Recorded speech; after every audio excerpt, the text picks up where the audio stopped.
the lawsuit and all that, like even the agents are not in a good position right now, right? In my opinion, I have never had more consumer confidence in real estate as I do this very moment. The best time to get into real estate is right now. Keep the duffel bag up inside my coupe. Hold a couple racks, tell them I love you. You wanna be a boss, do it like I do. Yeah. Get that money, I'ma flex. I get that money, I'ma flex. I get that money, I'ma flex. You now rockin' with the best. Welcome back to the Proferty Podcast, where we help you turn your property into profits, and more importantly, we keep real estate real. Alongside today is my co-host, Mr. Max El Cerrador. What's happening? Jimenez. Sound like David Diamante, who does the announcing. In my my afterlife, brother, I was a boxing ring announcer. There you go.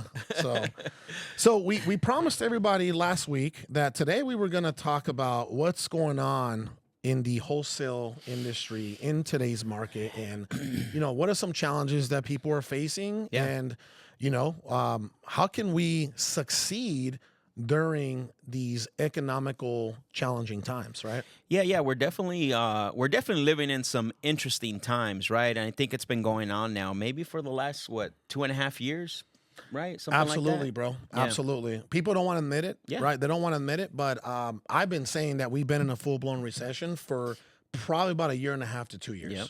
Yeah. And so, one of the things I say is this, like, everybody thinks that real estate was that bubble, right? From 2020 to 2021 and then into 2022. That was not a normal real estate market, right? And you started way before that. I started a few years before that. That was a real estate market where you had to actually put in the work, right? We kind of made that turn now. You have to have skills. You have to have tools. We'll get into those things.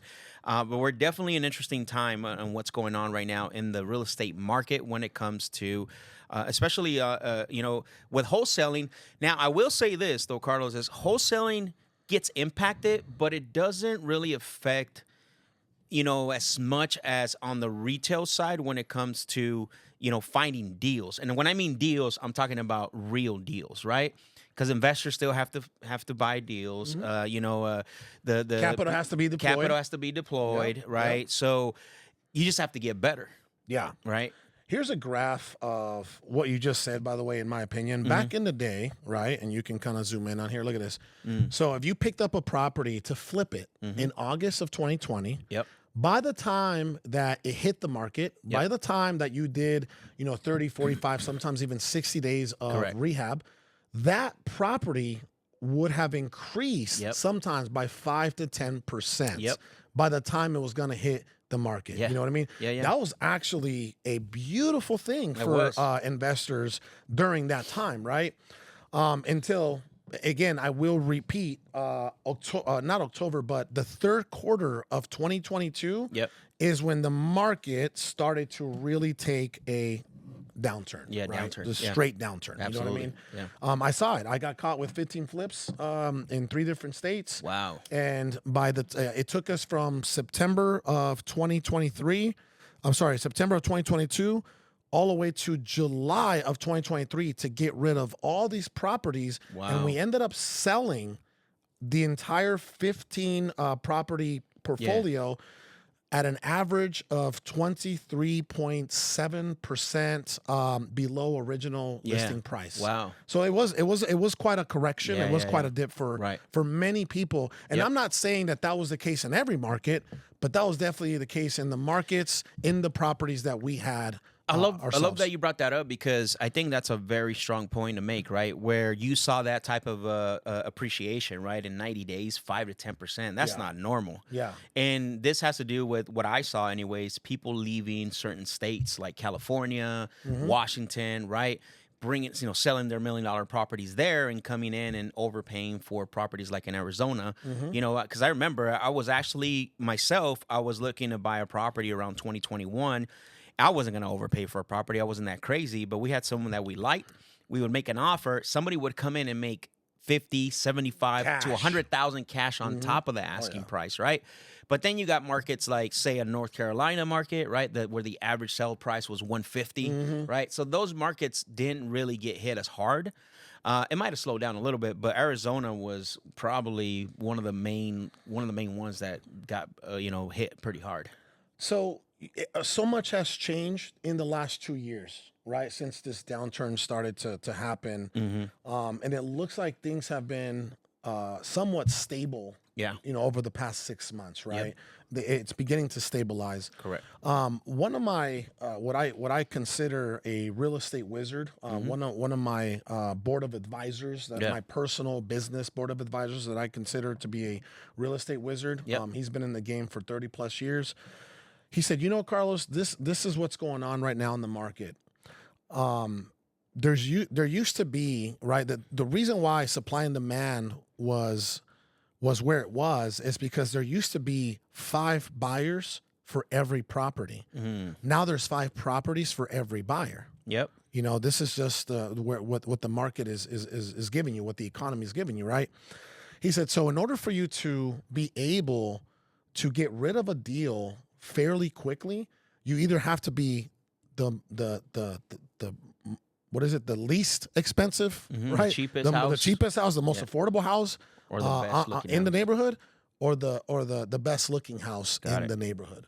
That makes sense. That's what he told me, and he's been spot on. I've been dealing with this person for years, and then I started to look at our business with that mindset, right? And sure enough, you either had the most affordable house on the market or in the vicinity, right? Right. And that's what we've seen through Novations, where we'll come in and we'll list a property, one of our own acquisitions, $15,000, $20,000, sometimes even $30,000 below what a similar property sold for, right? And we won't have a problem getting rid of it, right? No. I think people always are. There's few things that you can guarantee that's going to happen, right? One, people need place to move, right? Everyone needs a place to move, right? Whether it's a house, apartment, it doesn't matter, right? Or the transition from apartment to a house. And guess what's the other thing? Life, right? Things happen, deaths, inheritance, like that stuff's never gonna go away, right? The economy. Yeah, the economy. So, and like you saying, the moving of capital. So there's always going to be a buyer. It just now becomes a situation of, is it the right deal, right? Because there's always going to be a buyer for a deal. And so when you said innovations, like that's what's working right now in this current market, right? But here's the great thing about it is you're offering sellers more. Right? It's not like you're trying to get out a cash offer. Now you're being transparent. There's a lot more transparency because, as we know, there's a lot of states that are actually cracking down, wholesaling with compliance, litigation, compliance, right? So I love how Novation is coming at a time when I got into real estate. I almost feel like we're at that point where wholesaling wasn't mainstream. There was only a few guys that were teaching wholesaling. I almost feel like that's where Novation is right now, and it's a prime time to get in. And this is where a lot of guys that were in it in 2021 that are getting wiped out because it's not as easy anymore. No, so I've noticed this, and I said this in our last episode. I was one of those old dogs that just would I didn't like the change. Yeah. I didn't want to get away from my cash offer, maximum allowed offer formula, right? Yep. I didn't want to get away from the systems and processes that we already had on cash offer and dispositioning, right? I just refused. Like I mentioned this last episode. You had guys like Eric Brewer, Corey Boatwright. Yeah. You had guys like Corey Geary. And yeah. then even Novation King, Rich Summers, right? I call him the Viking. It's like you know what's funny about that? We, through Eric Brewer, actually, I knew about Novations late 2020, early 2021. But nobody paid attention. Like, nobody cared. Like, oh God, it's just another. It's either another fad, or it's just another creative way of doing real estate. But who would have thought? It's almost like saying that, like you got sub 2, right? Pace Morby teaches a lot of sub 2, and you got a lot of different creative financing strategies out there, right? Yep. Let's just take subject to for an example, right? It's almost like if someone was pushing sub 2 and then you're like, oh man, it's just another creative way of acquiring real estate. Right. And then 2 years later, it becomes essential to acquiring real estate.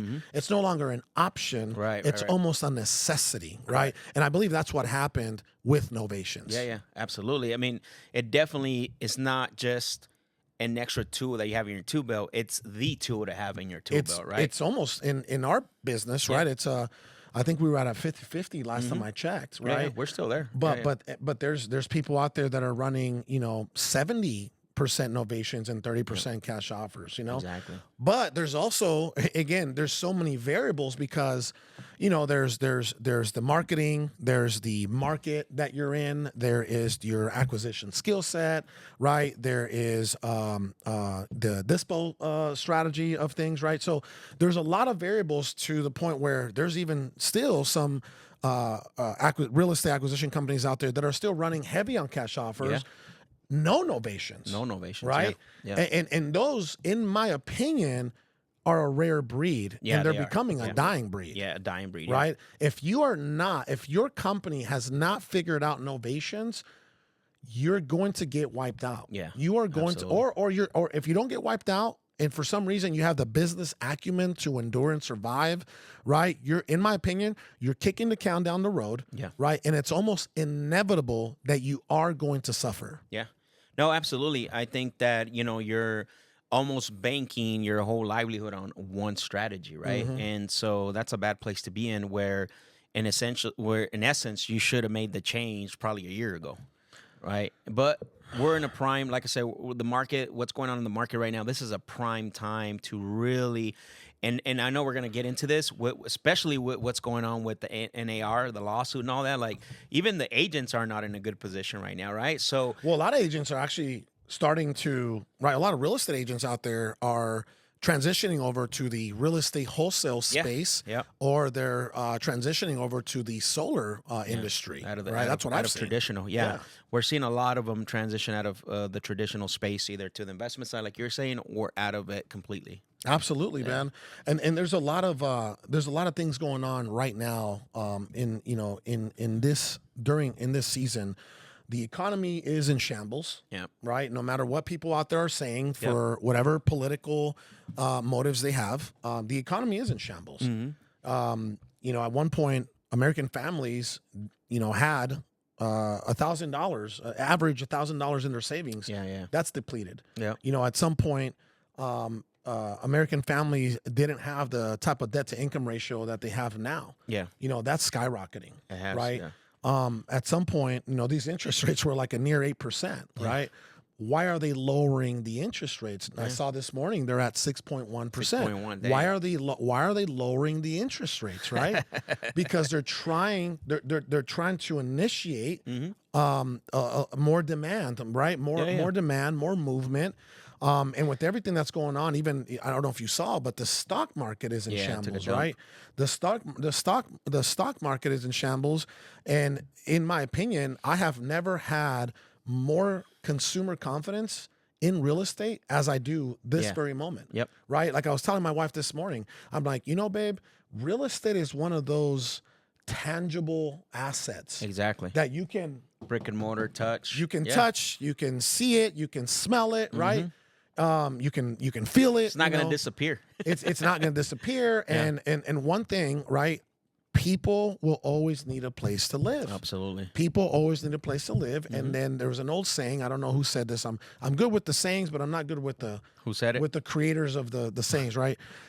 Real estate is or land. Buy as much land as you can because it's the one thing that they're no longer making. You know what I mean? Yeah. It's true, right? I feel 100%. like I feel like if you really are looking to create long-term wealth, right? And it's as tough as it is to say, it's not even in the flipping of real estate. No. It's not even in the wholesaling or fix and flipping of real estate. It's in the long-term holding of real estate, right? That's how you develop long-term wealth. Yeah. That's how you develop something you can pass on to the next generation. I like how one of our good friends that we know, Chris, he talks about how there's that fast money, medium money, and then that slow money, right? Which then he separates, like it's wholesaling, Which flipping. Chris Root. Got it. Yeah, it's like he's he's wholesaling, flipping, and then holding, right? That's that long-term money, right? You know what's funny? What's funny is when Root says something like that, right? Root says fast money, Yeah. and then he says Medium. medium, then he says slow, long term. Long term. See, I don't even consider. I still consider the fix and flip game fast money. Still fast money, yeah. Because of my business experience, Sure. right, and being in so many different businesses, and you've gotten to see by working along our side, right, that we've become very patient businessmen, right? Absolutely, yeah. And in my opinion, fix and flip, if you're still getting a return within 60, 90, 120 days, to me that's still considered fast money. I think But I understand the point that he is making, yeah. because he's operating from the box of real estate, right? correct, yeah. So I totally get it. And Absolutely. I truly, love, respect Rude as a person and as an operator, as a businessman. So I totally understand what he's saying from that aspect. Yeah. And I'll tell you this, what's going on with the market today? You said something earlier. I know that every guru and coach out there always says the best time to get into real estate was 10 years ago, right? The next best time to get into real estate was yesterday, right? Yeah. So I get it. Yeah. And I know the gurus and the coaches, and they've been saying this for years so that they can tell you either the next course or the next mastermind. Exactly. I get it. And I don't blame them, because partially they are right. Yeah. They are right. The best time to get into real estate is right now. Yeah. Right? If you think about it, and I've been saying this for months, where people on Facebook first of all, things that I post on Facebook, I don't post on Facebook with the intention of debating. Yeah, right. But for some reason, people are using my platform as a debate platform. I don't know if you've noticed that, Yeah, right? of course. Right? It's like, hey guys, I believe in this, this, and this, and this. Well, right now that you mentioned it, I don't think that's scientifically correct. I'm like, dude, my social media is becoming a debate. It's bad, bro. Like you It's got a so many. debate. Yeah. It's a cesspool of people think It's they're like, smarter bro, than. I can't post my opinion and my perspective. Yeah. And then you got to come in, and then do you really think that you're going to convince me to change my programming, my lifestyle, and my ideology? Because all of a sudden you're some random, I'll call you a rando, right? It's you're some user rando. 1, 2, 3, 4, Yeah, 5. exactly. You're some rando from Massachusetts, comes out of nowhere and says, "You're wrong, I'm right. You need to do this." Like, dude, I don't even know you, bro. Right? Yeah. Well, you know what's interesting about those people? Half or more of those people that do that have absolutely no idea. Never operated an actual business, right? And all they're doing is listening to the actual gurus you were speaking of, right? That's They're nuts. selling them. I actually talked about this morning, where they give them enough breadcrumbs to keep them coming back, right? But never the meat to make them actually successful. Where's the fruit? Yeah, exactly. Giving you breadcrumbs is not teaching you how to fish. No, bro. Right? No. That's something that I feel All In specifically has done for absolutely. a very long time. We have taught a lot of people how to fish. Yeah. We have taught gurus how to guru, right? Which is nothing wrong. Like, hey, there's a lot of good ones out there, Yeah, honestly. there is. Yeah. We've helped a lot of gurus become gurus. Yeah. And I would say 80 to 90% of them out there are doing a good job. Yeah. There's nothing wrong with that. That, again, make disciples of all nations, right? Like, leaders create leaders. Yeah. You either believe in that ideology or you don't, right? Yeah, exactly. But back to what's going on in the market, anytime that I've stated, hey, there's a huge wave in the real estate market coming on, because there's high financial distress. Every single investor out there, not every, I would say 50-50, they're like, well, according to the data, we still don't have the necessary inventory to expect some type of financial distress or blah blah blah blah blah. I said, listen, you are looking at the data that's in front of you from 3-6 months ago. You're not looking. You clearly aren't listening to these homeowners. No. These homeowners are sitting here telling you that they're out of a job, Yeah. or that inflation is killing them because inflation increased but their salaries didn't. Right? They're sitting here telling you that their credit card debt is through the roof. They're sitting here telling you that they can no longer afford a gallon of milk. Yep. They're sitting here telling you that the price for a gallon of gas is out of this world. And you're not listening. Right. They're sitting here telling you that they cannot refinance for two reasons, right? They have a better interest rate presently than the 6% that is currently in the market, and their debt to income ratio, right, is too high, and they can't refinance if they wanted to. Yeah. So they need access to cash, and they need access to cash right now. Absolutely. And that is why a lot of people are literally selling their homes. Yeah. So the next question is this, right? Okay. Let's just take a homeowner. Let's take a homeowner that needs cash right now. Okay. And I'm going to be ABC company, and Max is going to be 123 company, right? I'm ABC real estate, and Max is 123 real estate. Exactly. Okay. This customer, again, we're going to do this math. This customer's as is market value of his or her property is $350K as is. Okay. As is, not ARV, not after. No, this is as is. Right. We saw another property. It's outdated. That sold exactly the way that this it has the same it's in the same condition that this property is. Outdated. Right? I mean, it's livable. It's not trash. It's not. You can move in. Yeah, you can move in. It's FHA. You know, it'll pass FHA. You know, it'll pass any inspection. It's just not decked out. It's not remodeled. It's not an after repair value type of property, right? Yeah. Yeah. Okay, so the property in as is condition is worth $350. All right, I'm going to do the cash offer. I'm the old school company that is only going to offer cash. Correct. Max has the option of offering cash and offering a novation option. Yep. Right. You do your numbers with novation. I'm going to do my numbers with cash. Yeah. All right, here we go. Ready? So for everybody out there watching and listening, this is a $350K property. Okay, I'm going to multiply that times 0.93. That just means that we're deducting 7% for closing cost and listing and agency fees, right? Okay, so we're at 350. Here, I'm going to pull up my. I'll do the numbers if you want. You do yours, I do mine, right? 350 times 0.93.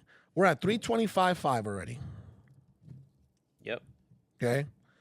Now this property. This property, let's just say that, you know, a home, the guy that's going to buy it from me, the end user, the investor, he wants to make at least 10% of the as-is value. Right. So he wants to make $35K. We're at $290,500. Now I want to make 25 grand on it. Yep. Okay.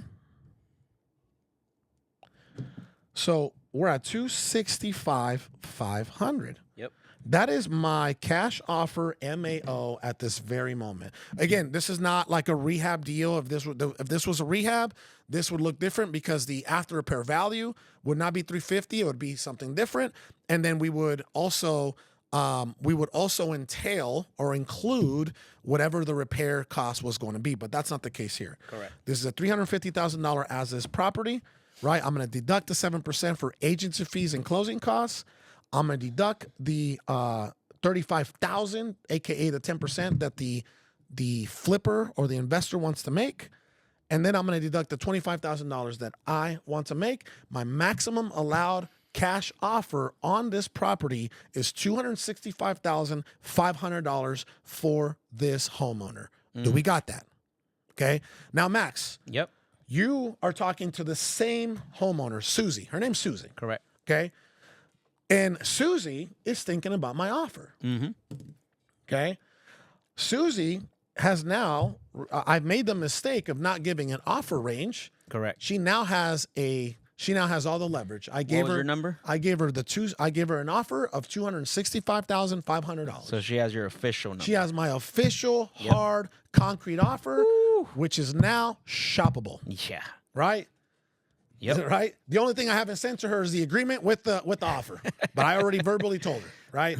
So What do you got? You're talking to Susie, and you Yeah. make a cash offer at 265.5, but you're also going to present right an alternative option for her. Absolutely. So when I'm talking to Susie, obviously I want her to know that we, first of all, are a full real estate solutions company. That's right. So what that means is that while I'm building rapport with her, what I like to do is I want to hear her timeline. I don't want to put her in a box, right, with the quick close only. So once I identify those things, even if I don't, right, even if I don't identify like there's that time and all that, we're still going to present the two offers, right? So we will present her the quick close option, which we're going to be at the same number that you came out of, which is 265. That's right. Right? So we won't actually give her the number at that point. We would first present the two solutions based on what the quick close does for her in regards to getting her out of the property quick, right? Moving her to wherever she needs to go a lot faster. But we will also let her know that this is going to be a lot less money, right? That's right. Then we say the second solution that you got to approve for is what we call our Proferty program, right? So this is the novation side.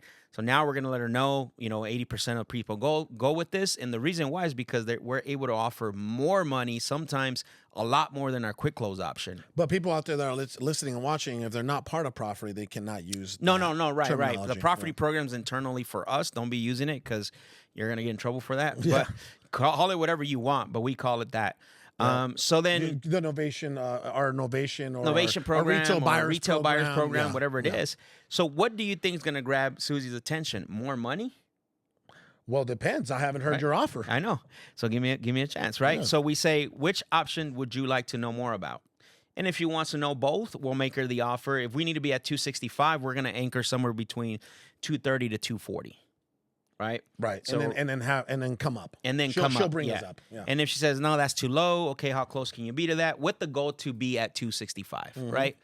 Now, if she said, okay, what's the Proferty program offer look like? Like, glad you asked. Or the retail buyers program. National Seller Care Program.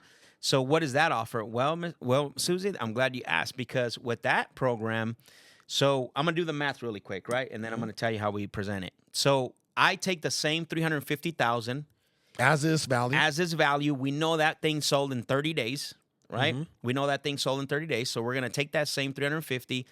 All I care about is covering the closing costs and, maybe a little bit of concessions, because we're going to flat list it. That's right. Right? We're going to flat list it. We identify that it can be flat listed because it's available for us. So we're going to reduce 3%. So in essence, we're going to do 0.97. Okay. 350 times 0.97. Okay. Which puts us at 339,500. Okay, so right off the bat, you are already higher than my initial deduction of 7%. Correct. Yep. And then what I want to do is, once those fees are covered, our goal is to make $25,000 profit on that deal. So I'm going to minus the $25,000 off that $339,500, which then in turn puts me at $314,500. Okay. Right? Now, again, just like the cash offer, I want to start lower. So I'm going to add another additional $15,000 when I make the offer. I'm going to deduct an additional $15,000 when we make the offer. So my offer to Susie, including $290s, $299,500 is my offer. Okay, yeah. She's gonna bring you up. Yep, she'll bring me up. Right. My goal is to land somewhere between $299,000 and $314,000. But I'm already $45,000 to $50,000 higher than your cash offer. Let me ask you this: at the end of the day, right? The homeowner cares about two things, right? Money and speed. That's it. Yeah. Money and speed. Yep. Right. Okay. But at the end of the day, if they have to choose between money and speed, what are they going to choose? Money. All day. All day. 99.9% of the time. Right. Exactly. So then Susie is more than likely going to go with your company over mine. Correct. And Yeah. that Eight times out of 10. And that is the industry that we're in today. Yeah, we are.